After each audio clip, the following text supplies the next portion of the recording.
On the 900 block of Pandora, change is underway. After a deep clean of the block Wednesday, the city's fenced off the sidewalk in front of the Alix Goolden Hall. This is part of the larger overall plan to gradually relocate folks from Pandora Boulevard and to reclaim the space as public space. This is one of the first steps in that plan and will allow the Victoria Conservatory of Music to install new entrance gates. Is to enable us to stage a switcheroo on the construction fence that has been there for 3 years.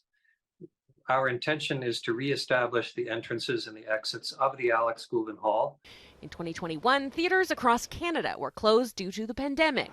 With an increase in suffering on the streets of Victoria, temporary fences were put up around the hall to protect the heritage building.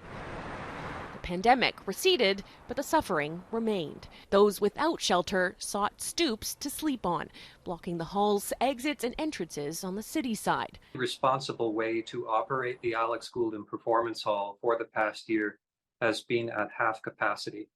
And that accounts for the uncertainty over egress that we encounter.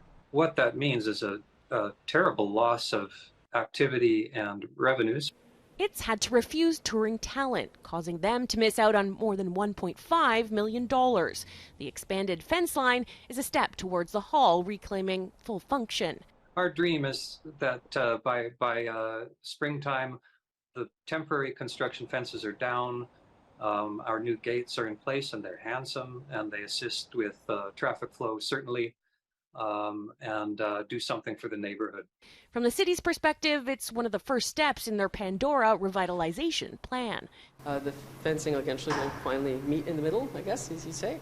Victoria's mayor says over the next weeks and months, the fencing will expand until there's no more tents on Pandora. We've been assured by BC Housing that they have the spaces to accommodate the bulk, if not all, of the folks who are there now. With housing assured, then cleanup, the mayor is looking towards a rebirth of the boulevard. But it's a change, I believe, that the broader community welcomes, and I think actually the individuals who will have now an opportunity to be able to choose to be inside will eventually welcome as well. Timeline, though, remains unclear. It's taken a long time to get there, and it's going to take a long time to change it.